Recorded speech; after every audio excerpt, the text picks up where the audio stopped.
Hello, wonderful people, viewers and subscribers all over the world. Nigerian people in particular, make una gather here. I get gist for una. Maybe you have seen the video I'm about to bring to you. Maybe you have not seen the gist that is knocking around. You know, this period, na time to expose corruption and corrupt practices. Oh yes, on top corrupt government, fighting corruption. Corruption don't begat corruption. Corruption dey inside corruption. Corruption dey fight corruption. Now for Naija, the whole thing dey shele. And on top the matter, the person wey dey there na Akpabio, former governor of Akwa Ibom State, currently serving in the integrity government that is fighting corruption, headed by Buhari. I'm talking about the current minister of Niger Delta Development Commission. Una no go talk say na me talk am. E better make una hear am from horse's mouth. No be say the woman na animal, but make una listen to am. I dey come back. He makes any payment in NDDC without God's will, Akpabio's approval.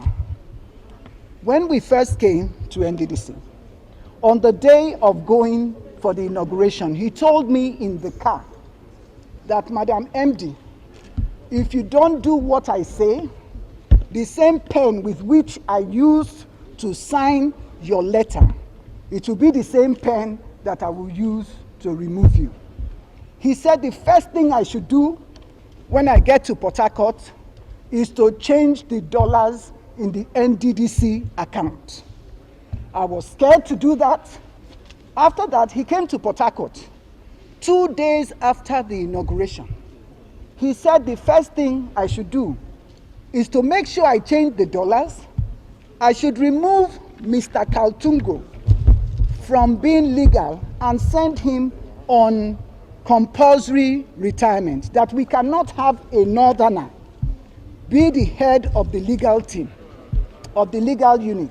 He said I should remove all the other directors that refused to take his instruction during the time of Mrs.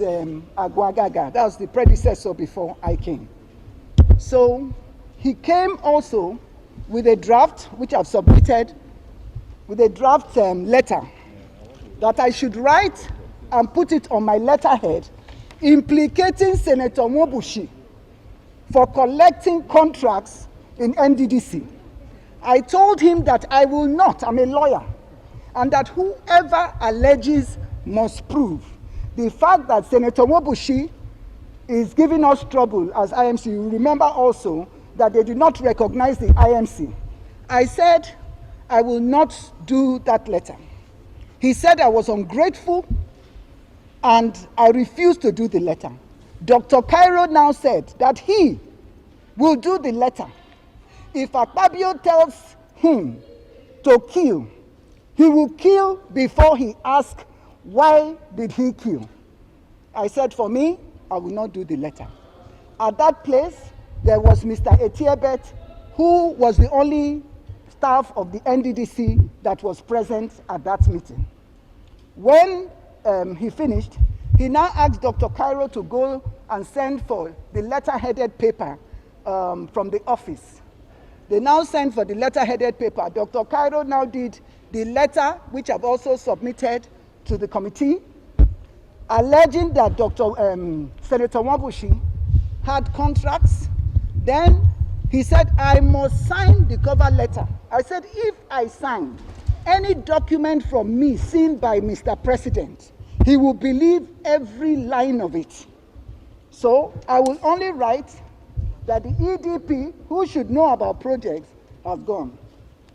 The next thing that he told me, he said, I must make sure that all these people leave and that the procurement, because apparently Akpabio, before I came, when himself and Festus Keyamo were ministers, their first meeting at the commission, he was awarded 30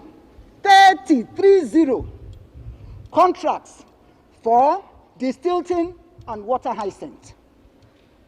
Mr. Linus, who was the director finance, refused to sign because it did not follow due process.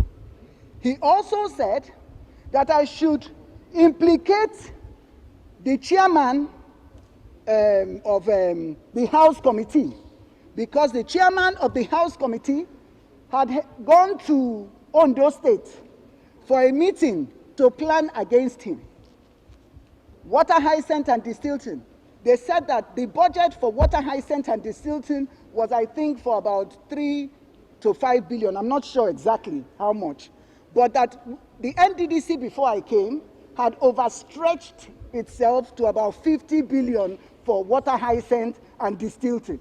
And so the National Assembly had written us, they have it also, they had written us that we should not pay for anything like that. He said, and guess what? Akpabio never signs any documents. He will always refuse to sign, but he will tell you to go and commit the fraud. For instance, he told me to go and raise a memo and give an emergency contract for flood victims. He wanted me to take an oath. He has denied that, but I want to say today, he told me up to 3 times until we had a reconciliation meeting at the villa in the house of Mr. Sadiki Abba, who is the SA to the president on domestics. In that meeting was Alhaji Mekano. He said the only condition was if I take the oath. I refused to take the oath, and I did not take that oath. And I will never take the oath from him. So he said he was going to remove me. He started a campaign of calumny against me. He said I did not answer him because the facts will speak for itself. Now, to end this matter about the procurement process, I refused to go with him to deceive Mr. President at the FEC meeting, because the Procurement Act says if I contravene any section of the Procurement Act, is 5 years imprisonment without an option of fine. So if I go and say they should pay for the process, if you see, they say it's for 2020 budget. Akpabio went to get the approval from FEC. The 2020 budget has not even been discussed by the National Assembly till today. The 2020 budget has not been passed. However, he lied to FEC, which is the greatest embarrassment in this country, for a budget that has not been passed, for an approval to be given for that procurement. I refused to go because he wanted me to send the money for the procurement to the ministry to implement the forensic audit. I refused. I am challenging him to deny any of these allegations, because I have to round up for you people. But all the facts and all that I've said are all written in my documents. Now, make una no take am personal. Make una no just take am personal with Akpabio. He is not the only one in this game. If not all, 90%, to be fair, of the people that make up the current cabinet of the present government of integrity are corrupt. This is where corruption has become institutionalized. No wonder Rino said that, Rino Mokri, he said that during the time of Jonathan, some public officials, government officials, were corrupt. Today, under the government of Buhari, fighting corruption has become what? An institution. You heard about Magu. This one is no longer a big deal. I just posted the video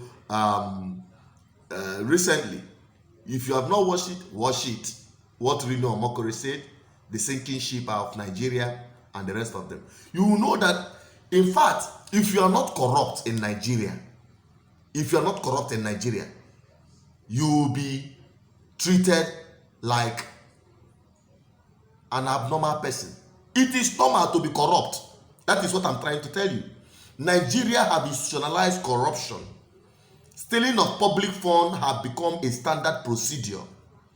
And they do everything. In fact, public office have been seen as a place where to steal public wealth, because nobody gives account to anybody. and nothing happens to anybody that have been corrupt.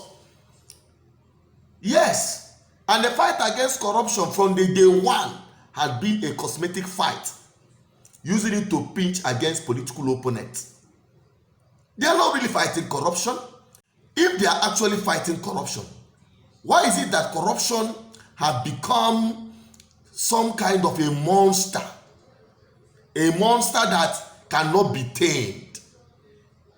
The more you fight it, the more corrupt the system becomes. Oh yes.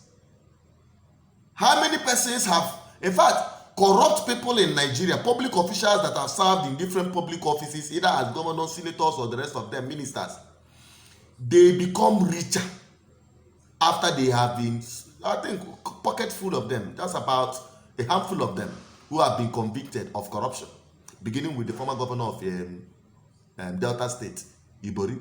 We heard about this case today. He is back as godfather, still in the system. Talk about Oju Zokalo, the one that went for holiday in Kuje prison in the name of fighting corruption by this government. We know all of this. They are just cosmetic. Nana Abio. Maybe Nigerians will begin to understand that in all this, they are the victims. They are the people at the receiving end of all these corrupt practices. Tomorrow, the same politicians will give you 1,000, 2,000, and you sell your vote.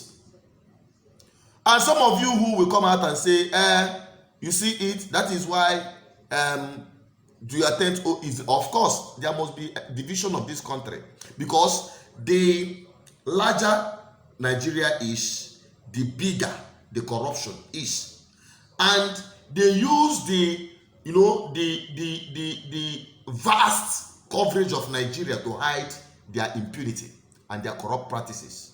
Before you leave from Anambra State and start going to Abuja,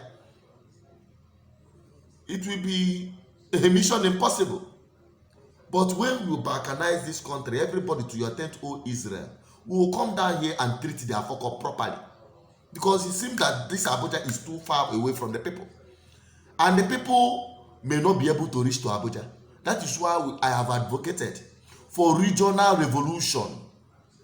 Niger Delta people now don't see say na una person Akpabio, now they shop all of una money, they divert it to its private companies. The same thing is happening in all stratas of government.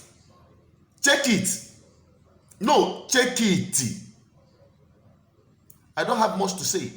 I am only here to present facts to you. If you can argue, or you bring it on the comment section. Let us debate it. Tell me which part of Nigeria public service is not corrupt.